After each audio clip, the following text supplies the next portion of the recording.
नमस्कार, आप देख रहे हैं 5 की बात। मैं हूं नगमा। शराब घोटाले मामले में मुख्यमंत्री अरविंद केजरीवाल की जमानत अर्जी पर दिल्ली के हाई कोर्ट में आज सुनवाई हुई है।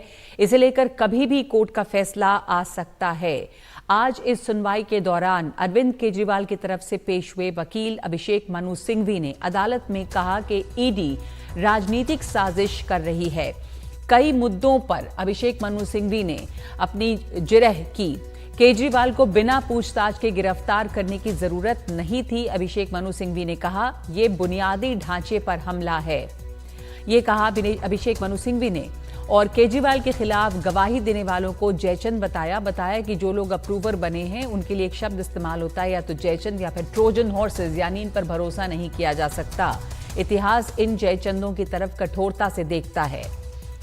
गिरफ्तारी का उद्देश्य व्यक्ति को चुनाव प्रचार करने से रोकने का है, ये केजरीवाल की तरफ से पेश हुए वकील अभिषेक मनु सिंघवी ने कहा। और साथ ही ये भी कि वीडियो कॉन्फ्रेंसिंग पर सवाल जवाब के लिए तैयार नहीं हुई ईडी, जबकि बार बार ये बात अपील की गई थी कि वीडियो कॉन्फ्रेंसिंग के जरिए सवाल जवाब किए जाएं, लेकिन ईडी इसके लिए भी तैयार नहीं हुई। क्यों? सूत्रों के मुताबिक कहा जा रहा है कि ईडी चाहती है कि कल जब कस्टडी ईडी की खत्म हो जाए तो सीबीआई कुछ दिनों के लिए केजरीवाल से पूछताछ करे, यानी कि वो ईडी की कस्टडी से अब सीबीआई की कस्टडी में चले जाएं। ऐसा ये सूत्रों के हवाले से खबर आ रही है।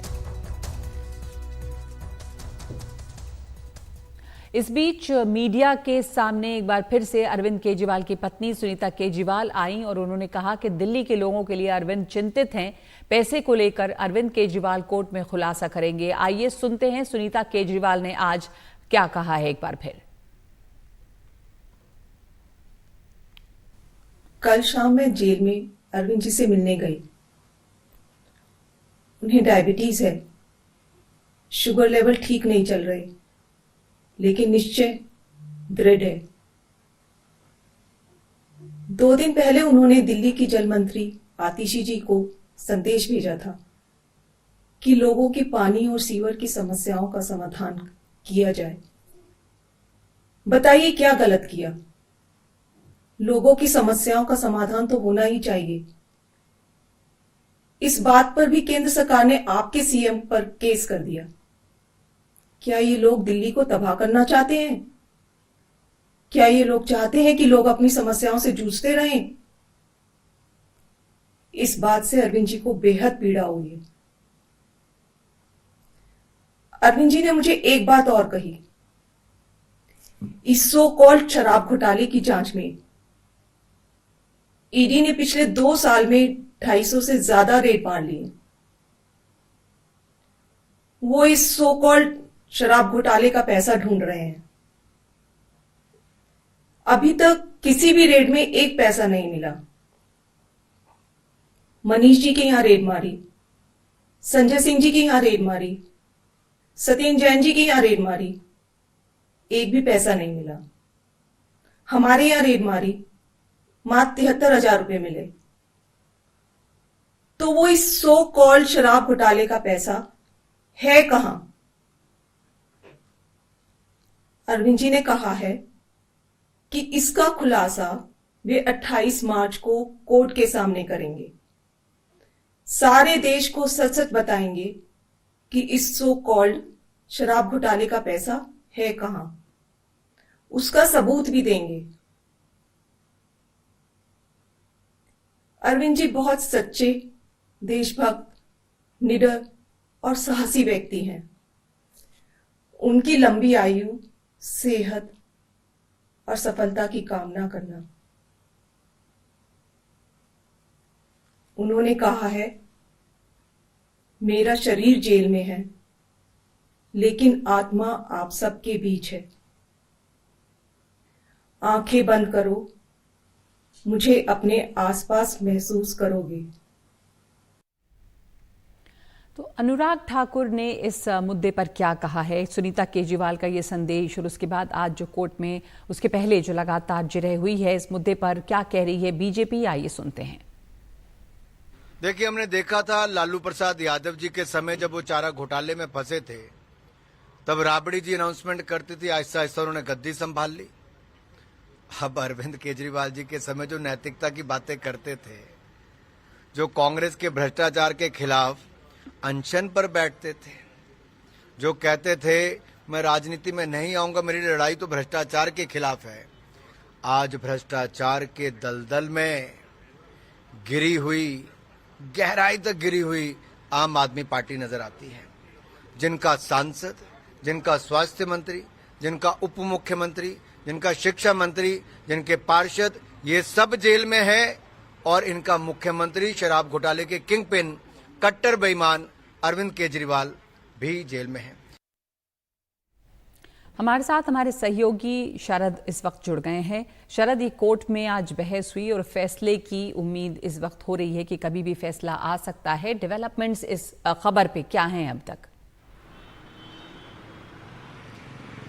इंतजार ही चल रहा है नगमा जी के कोर्ट का फैसला कब आएगा। वह संभावना ज़्यादा ये व्यक्त की जा रही है कि अरविंद केजरीवाल को शायद उतनी राहत ना मिल पाए जितनी अरविंद केजरीवाल चाह रहे हैं। बहुत संभव है कि इस मामले में, जैसा कि ईडी भी चाह रही है और कोर्ट ने भी शुरू में इंडिकेट किया था कि उनको ईडी की बात सुननी पड़ेगी, और ईडी ने भी कहा कि अपना जवाब दाखिल करने के लिए उनको समय चाहिए, तो संभव है कि इस मामले में ईडी को नोटिस जारी करके जवाब मांगा जाए। जो मेन एप्लीकेशन है उस पर 2 से 3 हफ्ते का समय दे दें, और 2 से 3 दिन या सोमवार या मंगल में जो इंटरिम राहत अरविंद केजरीवाल मांग रहे हैं उस पर कोर्ट दे दे। तो अभी इंतजार ही हो रहा है। लगभग 4 बजे का समय बताया गया था जब फैसला देना था, लेकिन कोर्ट के कामों में कई बार समय लग जाता है, तो अभी इंतजार चल रहा है। जहाँ तक अरविंद केजरीवाल की बात है, तो अरविंद केजरीवाल के वकील अभिषेक मनु सिंघवी ने दलील दी थी कि ईडी केवल एक पॉलिटिकल टूल की तरह काम कर रही है, और कोशिश ईडी की यह है कि किसी भी तरह से समय खींचा जाए और सुनवाई को लंबा किया जाए। ये सब दलीलें अरविंद केजरीवाल की तरफ से दी गई थी। कोर्ट ने सुनी, लगभग 2 घंटे अरविंद केजरीवाल की तरफ से दलील दी गई, लेकिन ईडी चाहती है कि वो इस पूरे पिटीशन का विस्तृत रिस्पांस दे, समय उसको दिया जाए। तो बहुत संभव है कि जो ईडी कह रही है, जांच एजेंसी को इस मामले में अपर हैंड दिया जाता है, तो बहुत संभव है ईडी जो कह रही है उस उतना समय या उससे थोड़ा कम समय उसको दे दिया जाए। बाकी अभी इंतज़ार ही चल रहा है कि कोर्ट क्या कहती है, और उसके बाद फिर अब कल पे नज़र रहेंगी जब अरविंद केजरीवाल की ईडी कस्टडी खत्म हो रही है, और वहाँ के लिए अरविंद केजरीवाल ने अब यही कहा है कि कल वो पहली बार अदालत के अंदर बोलेंगे और अपना पक्ष रखेंगे। नगमा जी। जी, शुक्रिया आपका शरद। ईडी की कस्टडी जो है वो कल ख़त्म हो रही है और इसके ऊपर भी एक सस्पेंस बना हुआ है कि उसके आगे क्या होना है। केजरीवाल की जमानत अर्जी पर कभी भी फैसला आ सकता है, ये बताया जा रहा है। और अरविंद केजरीवाल की गिरफ्तारी के बाद पंजाब के मुख्यमंत्री भगवंत मान ने पार्टी के सभी विधायकों के साथ एक महत्वपूर्ण बैठक की है, जिसमें विधायकों को यह समझाने के लिए कोशिश की गई कि घबराने की जरूरत नहीं है, एक साथ बने रहना है। अरविंद केजरीवाल की जो जमानत अर्जी है जिस पर आज बहस हुई, उस पर फैसला कभी भी आ सकता है। कल ईडी की जो कस्टडी ली गई है वो खत्म हो रही है, तो उस पर बातचीत के लिए हमारे साथ बीजेपी नेता हरीश खुराना हैं और आम आदमी पार्टी प्रवक्ता अभिनंदिता माथुर हैं, साथ ही पीयूष सिंह हैं जो वकील हैं सुप्रीम कोर्ट के। बहुत धन्यवाद आप सभी का। अभिनंदिता माथुर, कल खत्म हो रही है ईडी की कस्टडी, सूत्र बताते हैं कि शायद सीबीआई कस्टडी ले सकती है। किस तरह का आप लोगों को इस समय डर है? और अरविंद केजरीवाल जो हैं वो कल बोलेंगे भी कोर्ट में, जैसा कि आज उनकी पत्नी ने भी बताया कि वो कोर्ट में बात करेंगे कि क्या पैसे का पूरा मामला है यहाँ पर। नमस्कार नगमा जी, आपने पूछा किस चीज का डर है हम लोगों को। मैं आपको इस बात की गारंटी दे सकती हूँ कि आम आदमी पार्टी के नेता, आम आदमी पार्टी के कार्यकर्ता, आम आदमी पार्टी के लोगों को अब किसी भी चीज का डर नहीं है। जिस तरह से 2 साल हो गए हैं, हमारे ऊपर एक के बाद एक के बाद एक के बाद अटैक हो रहे हैं, 250 से ज्यादा रेड हुई, कुछ मिला नहीं, तब भी हमारे टॉप लीडर्स को जेल में बंद किया है। मुझे नहीं लगता कि आम आदमी पार्टी किसी भी रूप में डरने वाली है। शायद अगर हम डर जाते और इन लोगों के आगे घुटने टेक देते तो ये नौबत नहीं आती। नगमा जी, बात सिर्फ आज अरविंद केजरीवाल जी और आम आदमी पार्टी की नहीं है। मेरे ख्याल से ये बात अब और ज्यादा गंभीर होती चली जा रही है, क्योंकि ये बात अब हमारे संविधान, हमारे देश, हमारे फ्यूचर की है। मुझे नहीं लगता कि कोई भी यंग पर्सन इसे ऐसे देश में आगे रहना चाहेगा जिसमें इतनी जबरदस्त डिक्टेटरशिप हो गई हो, पूरा वर्ल्ड जिस पे थू थू कर रहा हो, जिस पे ऑस्ट्रेलिया, यूएसए, जर्मनी, सारे कंट्रीज जो हैं वो कमेंट करके बोल रहे हो कि ये तानाशाही की इंडिकेशन है। भारत ने सख्त प्रतिक्रिया जताई है इस पर, भारत अभिनंदिता, ने तो जताई है, कि ये बिल्कुल, भारत ने तो इंटरनल जताई मामला है। है। अगर आपको मामले की डिटेल्स नहीं पता है, अभी ये तथा कथित शराब घोटाले में सुनवाई चल रही है, लेकिन भारत ने अरविंद तो ये कहा केजरीवाल है, के ऊपर जो भारत ने जी तो ये कहा है, बट उससे पहले तो दुनिया देख रही है नगमा जी। कहने का अर्थ यही है कि जिस तरह की सरकार बीजेपी चला रही है, उस तरह से बहुत ज्यादा खतरनाक मामला होता जा रहा है। जहां तक बात अरविंद केजरीवाल जी पर की है, देखिए, इसमें ये सवाल उठता है कि बीजेपी की बात नहीं है, जांच एजेंसियां कर रही हैं। बीजेपी से हरीश खुराना जी यहाँ पर मौजूद हैं, वो यही कहेंगे। हरीश खुराना जी, बिल्कुल, मैं एक जांच एजेंसी की बात पे एक बड़ी ब्यूटीफुल चीज है जांच एजेंसियों के बारे में। वो ये है कि देखिए, जांच एजेंसियां इस तरह से काम कर रही हैं कि अगर अरविंद केजरीवाल जी, मनीष सिसोदिया जी के लिए हमने बेल अप्लाई करी, तो बेल रोकने के लिए ईडी खड़ी हो जाएगी। लेकिन अगर रेड्डी जी ने, जिन्होंने 60 करोड़ रुपए दिए हैं, वो बेल के लिए अप्लाई करते हैं, तो ईडी उनकी बेल नहीं रोकेगी। तो जांच एजेंसियों की क्रेडिबिलिटी अनफॉर्चुनेटली सबके सामने है, तो उसको सीरियसली हरीश नहीं खुराना लिया जी, जाता। जांच एजेंसियों की क्रेडिबिलिटी, विश्वसनीयता पे बहुत सवाल उठता है, खास करके जब अब बहुत सारी डिटेल्स सामने में है इलेक्टोरल बॉन्ड्स को लेकर, किस तरह इलेक्टोरल बॉन्ड खरीदे करोड़ों के रेड्डी जी ने, और उसके बाद उनको अप्रूवर भी वो बने, बेल भी उनको मिल गई। तो और यहाँ पे लगातार आम आदमी पार्टी के नेताओं के बेल एप्लीकेशंस रिजेक्ट करने के लिए ईडी सामने आ जाती है। इस पर विश्वसनीयता पे सवाल खड़ा होता है ईडी के। हरीश खुराना जी। नगमा जी, पहली बात, बेल को एक्सेप्ट करना या रिजेक्ट करना मेरिट के आधार पर कोर्ट करता है, ईडी नहीं करता है। ये मेरी आम आदमी पार्टी की जो हमारी प्रवक्ता है उनको समझना चाहिए। कोर्ट के ऊपर जब आप ऑब्जेक्शन उठाती हैं, आप गलत इंफॉर्मेशन दे रहे हैं। I am very sorry Harish ji. Nagma ji, मैंने बीच में किसी के नहीं बोला, मैं शुरुआत अभी एक लाइन बोली है, मैंने एक लाइन बोली है, अभी तो शुरू वो नहीं आपको हुआ। सिर्फ इस पर टोक रही हैं, आप अपनी बात पूरी कीजिए। उन्होंने कहा कि उन्होंने कुछ गलत नहीं कहा है। आप अपने बारे में बोल लीजिएगा ना भाई, सुन लीजिए ना, वो ठीक है, अब सुन लीजिए ना। वो कह रही है ईडी ने अपोज नहीं किया। यहाँ पर ईडी लगातार अपोज करती है, नगमा जी, तो क्या ईडी तरीका जब हुआ? सामने आती है अपोज करने के लिए, उस पर वो सवाल उठा रही है। करती है, उसको एक्सेप्ट करना। मैंने क्या बोला नगमा जी, मैंने क्या बोला कि आपने कहा कि एक्सेप्ट कोर्ट करना का या प्रेरोगेटिव रिजेक्ट है। करना ये कानून कोर्ट देखता है। बिल्कुल कोर्ट का प्रेरोगेटिव है, क्यों नहीं है? क्यों गलत, इसमें गलत क्या है?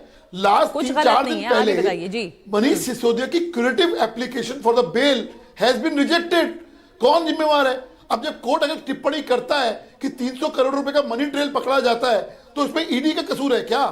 संजय सिंह के बारे में जब बेल रिजेक्शन होती है, जो आज तो अभिषेक मनु सिंघवी ने कहा कि सिटिंग चीफ मिनिस्टर को अरेस्ट करते हैं इलेक्शन के समय पे, हरीश खुराना जी, ये आर्ग्यूमेंट कोर्ट में दिया गया है कि डेमोक्रेसी में, लोकतंत्र में ये लेवल प्लेइंग फील्ड नहीं है। नगमा जी,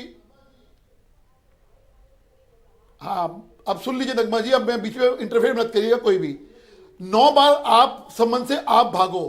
अक्टूबर से लगातार सम्मन कौन दे रहा है? ईडी दे रहा है। उसको भाग कौन रहा है? अरविंद केजरीवाल भाग रहे हैं। उनके लिए विपाशना का लिए समय है, उनके लिए चुनावों के लिए समय है, लेकिन ईडी के सम्मन्स का जवाब देने का समय नहीं है। और जब कोर्ट जब ईडी कार्रवाई करता है, तो आप कहते हो हम कार्रवाई क्यों नहीं, कि चुनाव है।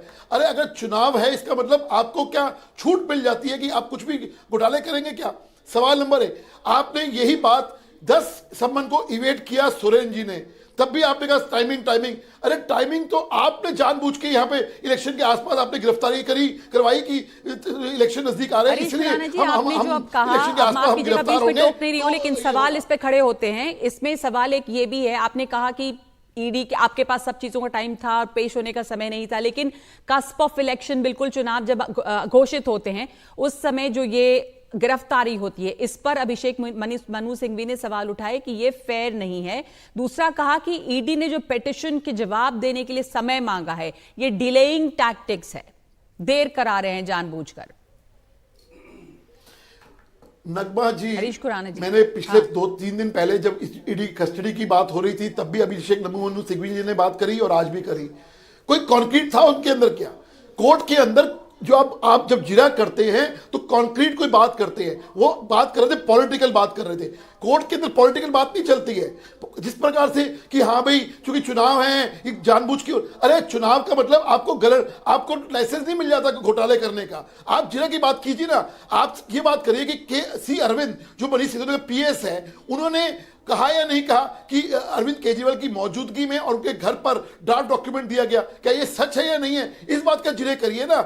सभी महिलाओं को कहा गया अप्रूवर्स के ऊपर अभिनंदिता, आम आदमी पार्टी और तमाम पब्लिक डोमेन में जो सवाल है कि जो अप्रूवर बने हैं उन्होंने इलेक्टोरल बॉन्ड खरीदे। हरीश जी, इलेक्टोरल बॉन्ड खरीदने के बाद वो अप्रूवर बनते हैं, उनको बेल मिलती है, तो क्या इसमें आपको ये मतलब तमाम लोगों की पब्लिक डोमेन में है, इसमें सब कुछ फेयर? कितना गजब का लॉजिक है नगमा जी, कितना गजब का लॉजिक आम आदमी पार्टी दे रही है। अभी आ रही हूं अभिनंदिता आपके पास, एक मिनट। हरीश जी को कुछ इसमें अजीब लग रहा है। हाँ, बताइए। मेरे से नगमा जी मेरे से बात की? हाँ जी, बताइए। आप कह रहे हैं गजब का लॉजिक है, तो लॉजिक मतलब ये इलेक्टोरल बॉन्ड की खरीद, कितने पैसे खरीदा, बेल मिली, फिर उनको अप्रूवर बने, रेडी की बात कर रही हूं, तो उसमें कुछ अटपटा लॉजिक क्या लग रहा है आपको? जवाब दे तो रहा हूं, बताइए। बताइए, आप नाराज ज्यादा होते हैं। एक ही लाइन का जवाब है। देखिए कितना गजब का लॉजिक है आम आदमी पार्टी का। आप बीच में मत रोकिए ना मैडम। देखिए कितने गजब का लॉजिक आम आदमी पार्टी दे रही है। ठेके आपने दिए, मान रहे हैं उन्होंने ठेके दिए जी, खुद कह रहे हैं हमें ठेके दिए, करोड़ों रुपए का उनको फायदा उन्होंने पहुंचाया, और कह रहे हैं कि रिश्वत जो है वो भारतीय जनता पार्टी ले रही है। गजब का लॉजिक है जी। ये कैसे, कहां का लॉजिक है? मतलब कार्रवाई तुम करो, कांड तुम करो, कर्म कांड आप लोग करें, और आप दोष दे भारतीय जनता पार्टी कर रही है। ठीक है, चलिए, आपने कहा गजब का लॉजिक है, तो अभिनंदिता माथुर को मैं मौका दूंगी जवाब देने का। अभिनंदिता, मैं कहता हूं आप रुके थोड़ा। हरीश खुराना जी, आपको समय मिला काफी बोलने का, दूसरे का भी सुन लीजिए। बोलिए अभिनंदिता। ये पूरी स्क्रिप्ट जो है नगमा जी, बीजेपी के ऑफिस में लिखी गई थी, जिसमें एक बहुत मुख्य किरदार जो है वो ईडी ने निभाया, जिसके तहत ये alleged so called liquor scam का इन्होंने ढिंडोरा पीटा कि यहाँ से ये पॉलिसी बनी तो इनको ये किकबैक मिला, ये वो सब कुछ बोगस है। ये नहीं पता था बीजेपी को भी तब कि इलेक्टोरल बॉन्ड का इसका ऐसा खुलासा होगा। हर अक्यूज्ड आज अप्रूवर बन के खड़ा हो गया है। वो ही अप्रूवर मतलब सरकारी गवाह। आपने जिसको पकड़ा है, जिसपे इल्जाम लगाया है, उसको सरकारी गवाह बनाते हैं। वही सरकारी गवाह जो है अपनी अलग अलग कंपनियों के द्वारा आपको 60 करोड़ रुपए देता है। आप बेल के लिए अप्लाई करते हैं, ईडी उस बेल को अपोज नहीं करती, आपको बेल मिल जाती है। क्लैपिंग सारी गलती जो है वो आम आदमी पार्टी की है, अरविंद केजरीवाल जी की है। उनको जेल में आके बंद कर देते हैं। सारी जनता बेवकूफ है, सारा प्रशासन बेवकूफ है, सारा मीडिया बेवकूफ है। सिर्फ एक बीजेपी है जो पवित्र, इंटेलिजेंट है, जिनके पास लॉटरी का पैसा आता है, जिनके पास ये एलिजेड लिकर स्कैम वाले का पैसा आता है, जो दिन रात खरीद फरोख्त करती है एमएलएस की, रातों रात सरकार गिरा के 2 बजे रात को वो ओट्स दिलवा देती है। सारी जनता बेवकूफ है, सब बुरे हैं। एक मोदी जी और बीजेपी जो है वो बिल्कुल दूध के धुले हैं, और इतने धुले हुए हैं कि वो चुन चुन के सारी पार्टियों में से चोर उचक्के इकट्ठे करते हैं कि आप आइए, हम आपको वॉशिंग मशीन में साफ करेंगे। हरीश जी प्लीज आंखें पर इसमें लीगल पॉइंट्स क्या क्या है, मैं इसको भी समझना चाहूंगी। बीजेपी और आम आदमी पार्टी लगातार एक दूसरे पर आरोप लगाती है, बट पीयूष जी हमारे साथ हैं। हरीश जी, 1 मिनट रुकेंगे प्लीज, हम लीगल पॉइंट्स भी थोड़ा इसमें समझ लें। पीयूष सिंह हमारे साथ हैं जो वकील है सुप्रीम कोर्ट के। पीयूष जी, एक बात सामने आई कि वीडियो कॉन्फ्रेंसिंग की मांग की थी। उनके आप कुछ नहीं कही, चोर उचक्के कैसे बोल सकती है वो? Sorry, 1 second Harish ji, 1 minute please, नाराज ना हो, आपको बोलने का मौका मिला, वापस आऊंगी आपके पास में। पीयूष जी भी हमारे साथ मौजूद हैं, एक और गेस्ट है हमारे साथ और सुप्रीम कोर्ट वकील हैं। तो पीयूष जी, मैं आपसे समझना चाहती हूँ कि इसमें एक बात ये भी उठी कि वीडियो कॉन्फ्रेंसिंग के लिए भी बार बार अपील की गई थी। तो वीडियो कॉन्फ्रेंसिंग का क्या लीगल प्रोविजन है? मतलब अरविंद केजरीवाल चाहते थे कि वो वीडियो के जरिए ईडी के साथ सवाल जवाब हो जाए, तो उसको ग्रांट नहीं किया गया। उसको रिजेक्ट होने के क्या ग्राउंड्स होते हैं, किन ग्राउंड्स पे वीडियो कॉन्फ्रेंसिंग के जरिए सवाल जवाब अलाउ किया जाता है? जी देखिए नगमा जी, वीडियो कॉन्फ्रेंसिंग के अंदर कोई प्रॉब्लम नहीं है, उसका प्रावधान ऑलरेडी एग्जिस्ट करता है। कई केसेस के अंदर ईडी हो, पुलिस डिपार्टमेंट हो या सीबीआई हो, वीडियो कॉन्फ्रेंसिंग के तहत पूछताछ करती है। लेकिन अक्यूज के पास ये हक नहीं है कि वो डिक्टेट करे कि कब वीडियो कॉन्फ्रेंसिंग हो और कब ना हो। तो उसके अंदर एक इंपॉर्टेंट सवाल ये आता है, कई बार सेंसिटिव केसेस होते हैं, कई बार ईडी अकेले में आपसे पूछताछ करना चाहती है जब आपके पास ना मोबाइल हो, ना कोई डेटा हो और ना कोई इंफॉर्मेशन हो। तो उस केस के अंदर अक्यूज्ड को जब किसी भी डिपार्टमेंट ने आपको समन्स दिए हैं, चाहे ईडी हो या पुलिस हो, आपको पेश होके इन्वेस्टिगेशन ज्वाइन करनी होगी। ये आपके पास प्रेरोगेटिव आपका नहीं है कि आपको किस तरह से पेश आना है, वो आपको राइट दिया जा सकता है अगर अथॉरिटी को या डिपार्टमेंट को लगे कि आपके लिए आपके मुकदमे में उचित है कि आप वीडियो कॉन्फ्रेंसिंग के तहत आ सकें।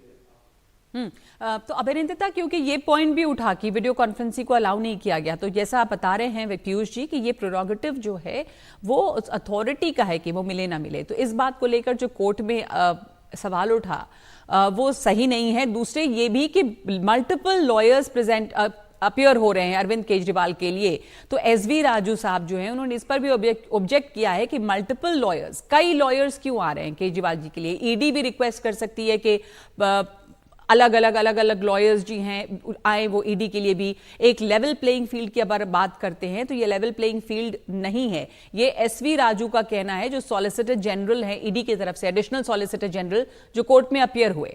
अभिनंदिता जी, लीगल जहां तक बात है, पीयूष जी मेरे से बहुत ज्यादा नॉलेजेबल हैं, लेकिन वही बात है जो हम पहले भी बोल रहे थे कि वाई वी वर सेइंग कि ये समन्स इलीगल हैं, क्योंकि स्पेसिफाई नहीं था समन्स में कि आप किस लोकस से बुला रहे हैं। क्या आप उन्हें अक्यूज कह रहे हैं, क्या आप उन्हें विटनेस कह रहे हैं? तो वो बात ठीक है उनकी कि अक्यूज को ये हक नहीं होगा हर समय, बट उन्होंने, क्योंकि ईडी ने उनको एज अक्यूज बुलाया ही नहीं था। दूसरी बात जो आप पूछ रही हैं ये कि वकील अलग अलग वकील अपीयर हो रहे हैं, देखिए आज ना BJP versus ED versus people of India हो गया है, ये है हालत। और मजेदार बात यह है कि सब कुछ इनके पास है। देखिए इन्हीं का राज चल रहा है, इन्हीं की ईडी है, ये इनकी 400 500 पता नहीं 600 पार हो रहे हैं, सब कुछ हो रहे हैं, लेकिन आप देखिए कि मैं मुस्कुरा रही हूँ और हरीश जी जो हैं वो इतना सैड मुंह बना के बैठे हुए हैं। तो ये जो विक्टिमाइजेशन वाला जो बीजेपी का एक बड़ा पर्सनल कमेंट टिपिकल ना ही करें स्टाइल तो है बेटर ना, है उसका मैडम। कुछ किया नहीं जा सकता। अब पर्सनल ये कमेंट ना ही करें तो इस बेटर है। बात का जवाब यही देंगे कि ये इतने परेशान क्यों हो रहे हैं कि भाई ईडी बोल रही है कि अरविंद केजरीवाल के पास ज्यादा लॉयर है और हमारे पास नहीं है। तो मतलब मजाक पे भी मेरे पास इसका कोई रिस्पॉन्स नहीं है। I think it does not deserve any response. मैं बोल रही हूँ कि ओके, इस देश में बहुत सारे हरीश लोग जी कुछ हैं। कह रहे थे आप?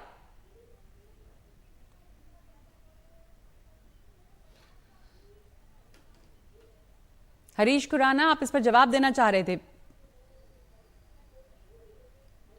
देखिए पर्सनल कमेंट करेंगी तो इनको ही मुबारक हो। मैं उदास हूं, सैड हूं, मैं तो उल्टा खुश हूं कि अरविंद केजरीवाल जो एक भ्रष्टाचारी व्यक्ति है वो जेल के अंदर है। दूसरी बात, अभी एक बात करी गई कि ये लोग एक्सपोज कैसे हो गए। एक्सपोज ये हो गए, ये लोग कहते थे, याद करिए कि किसी के ऊपर आरोप लगे तो पहले इस्तीफा होना चाहिए, उसके बाद जांच का सामना करना चाहिए। आज वो जेल के अंदर भी चले गए, आज उनका एक मंत्री 14 महीने से जेल में है, एक सांसद जेल में है, लेकिन इस्तीफा नहीं देंगे, जेल से राज करेंगे।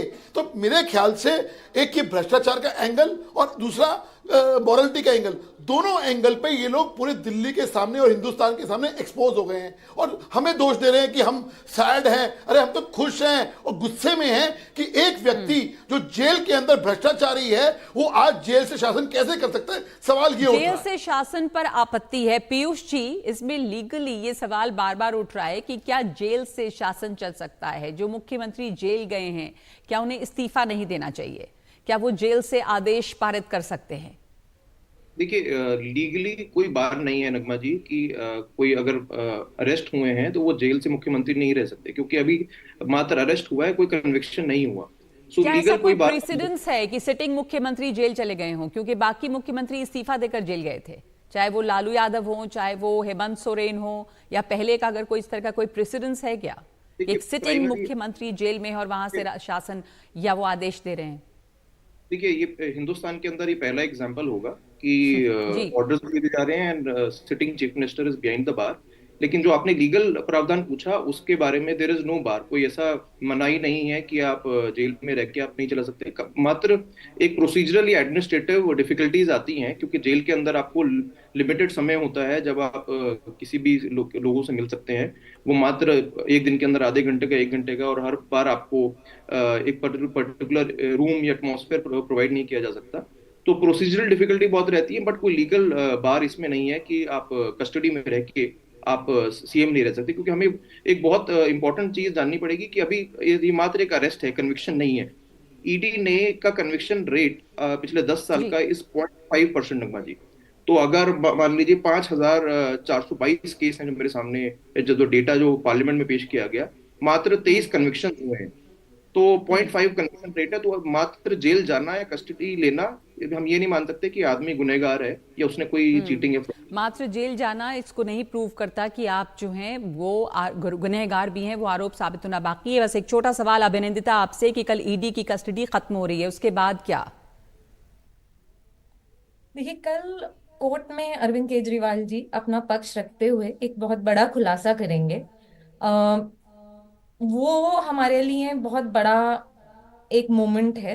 बाकी जो कोर्ट और प्रोसीजर और ईडी क्या बोलेगी, कितने टाइम जेल में रखेंगे, honestly I can not comment on that, because जी। सारा लॉजिक जो है ना बीजेपी के रेजीम में डिफाई हो जाता है। जो भी चीज हमें लगती थी ना, अरे अरे ये तो ये लोग नहीं करेंगे, ये वही कर देते हैं, उतना ही गिर जाते हैं। तो इसलिए उस बारे में तो मैं बोल नहीं तो सकती, बट जी, आम आदमी जी, पार्टी तो तैयार है। अरविंद केजरीवाल एक खुलासा करेंगे कल कोर्ट में, और इसके साथ साथ ये भी कि ये सूत्रों के हवाले से खबर है कि ईडी कस्टडी खत्म होगी तो शायद सीबीआई कस्टडी मांग सकती है। लेकिन जैसा पीयूष जी ने कहा, जो वकील हैं सुप्रीम कोर्ट में, कि जेल में होना ये नहीं अभी साबित करता कि आप गुनहगार भी हैं, उसको अभी साबित होना बाकी है। ईडी की ये कस्टडी है। धन्यवाद आप तमाम लोगों का। अभी भी इंतजार है कोर्ट के फैसले का। इस पर जमानत अर्जी पर सुनवाई हुई है आज। ईडी ने अपोज किया है केजरीवाल की जमानत अर्जी को।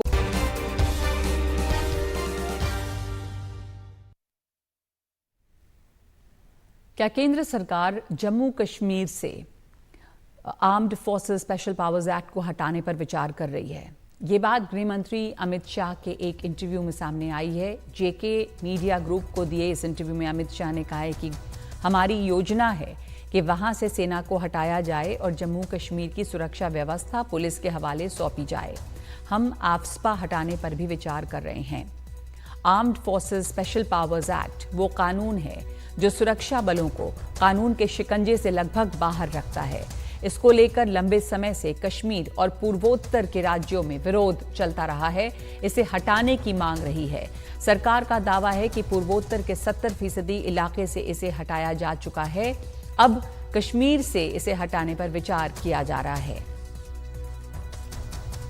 हमारे साथ नजीर मसूदी जुड़े हैं। नजीर, ये मांग armed forces special powers act हटाने की लंबे समय से कश्मीर में भी रही है, पूर्वोत्तर में भी रही है। बताया जाता है कि अब यहाँ पे कश्मीर में भी इसे हटाने पर गौर किया जा रहा है, ऐसा गृह मंत्री ने एक इंटरव्यू में कहा है। इस वक्त वहाँ पे सेना की मौजूदगी कैसी है और कितना तैयार लगता है कश्मीर आफ्स्पा हटाने के लिए? देखिए, जो गृह मंत्री ने ये बात कही एक इंटरव्यू में कि वो यहाँ फौज में कमी करेंगे, फौज को कश्मीर से हटाएंगे, और यहाँ जो armed force special powers act जो खुसूसी इख्तियारात आर्म्ड फोर्स को देते हैं उनको भी हटाने पे गौर किया जाएगा। और ये अचानक नहीं हुआ। दरअसल हम आपको बताएं कि मार्च 2022 में यहाँ गृह मंत्री अमित शाह जम्मू आए और उन्होंने सीआरपीएफ की रेजिंग डे पे भी उस वक्त कहा कि कुछ ही साल में हमें यहाँ सीआरपीएफ तक की जरूरत नहीं पड़ेगी, इतने अच्छे हालात होंगे। उसके बाद अप्रैल 2022 में गुवाहाटी में डिफेंस मिनिस्टर राजनाथ सिंह ने कहा कि आर्म्ड फोर्स की तीनों के इस बात पे जोर दे रहे कि जम्मू कश्मीर से armed force special force act को जल्द से जल्द हटाया जाए। और कल जब गृह मंत्री ने इसकी बात की, कहा कि एक रोड मैप बनाया गया ताकि ये जो फौज है कश्मीर घाटी से हटाई जाए। यहाँ एक मांग रही है काफी दिनों से, लेकिन जाहिर सी बात है जब फौज को यहाँ की सिचुएशन हैंडल करने के लिए लाया गया था 1990 में, उस वक्त के आर्मी चीफ जो जनरल सुंदर जी थे उसने कहा नहीं आ जाएंगे, फौज को इसमें मुलविस नहीं होना चाहिए। फिर कहा इसको सिर्फ 3 महीने के लिए आओ, लेकिन 35 साल बाद भी फौज या इस सूरत हाल से जूझ रही है। और बिलाखिर मुल्क के जो होम मिनिस्टर है उन्होंने कहा कि इलेक्शन के बाद ही यहाँ फौज को हटाने का काम शुरू हो जाएगा और आर्म्ड फोर्स हटाने फोर्स स्पेशल पावर्स एक्ट को हफ्ते भी हटाने पे गौर किया जाएगा।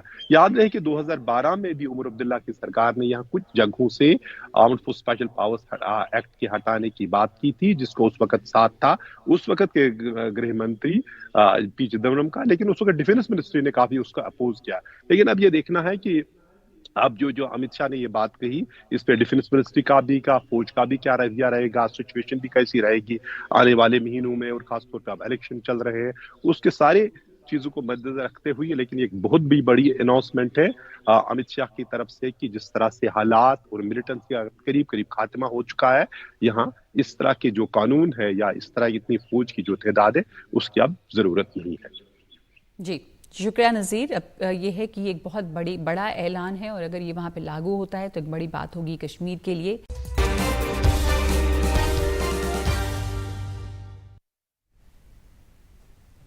और ये खबर आ रही है सूत्रों के हवाले से कि अखिलेश यादव शायद यूपी की किसी भी लोकसभा सीट से चुनाव नहीं लड़ेंगे। पिछले दिनों अखिलेश यादव ने आजमगढ़ की सीट से अपने भाई धर्मेंद्र यादव को टिकट देने का ऐलान किया था। इसके बाद चर्चा थी कि अखिलेश यादव सपा की गढ़ माने जाने वाली कन्नौज सीट से चुनाव लड़ सकते हैं, लेकिन अब तस्वीर बदली नजर आ रही है। सवाल है कि अखिलेश नहीं लड़ते हैं अगर चुनाव तो कन्नौज की सीट से किसको उतारा जाएगा।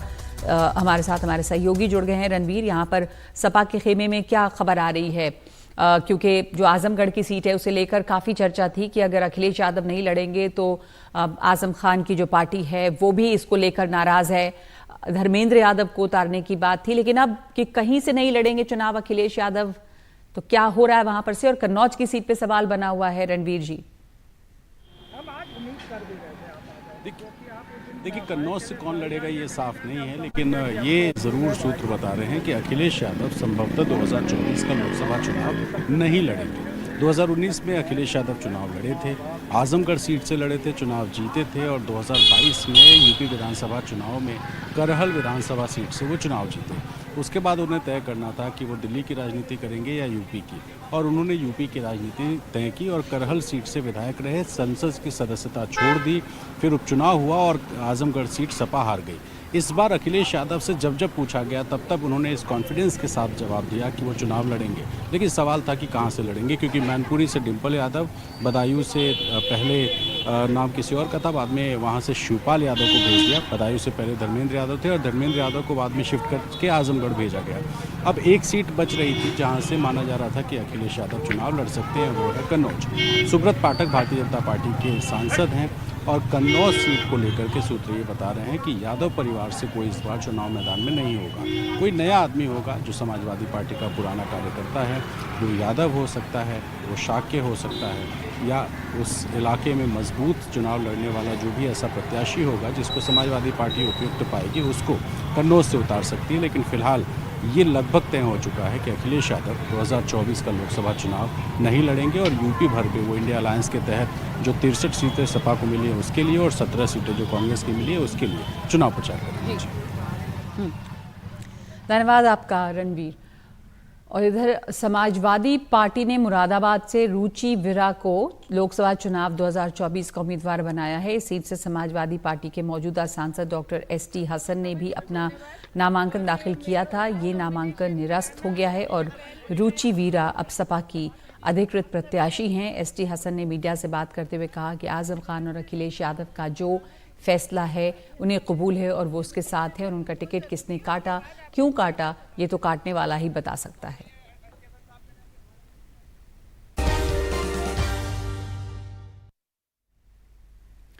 कोलकाता हवाई अड्डे पर इंडिगो के एक विमान और एयर इंडिया एक्सप्रेस के दूसरे विमान के बीच एक मामूली टक्कर की खबर आई है। ये मामला कोलकाता हवाई अड्डे का है। इंडिगो का ये विमान कोलकाता और दरभंगा के बीच उड़ान भरने जा रहा था। इंडिगो के सभी यात्री सुरक्षित हैं और यात्रियों को देरी और असुविधा को कम करने के लिए एक वैकल्पिक विमान की व्यवस्था भी की गई है।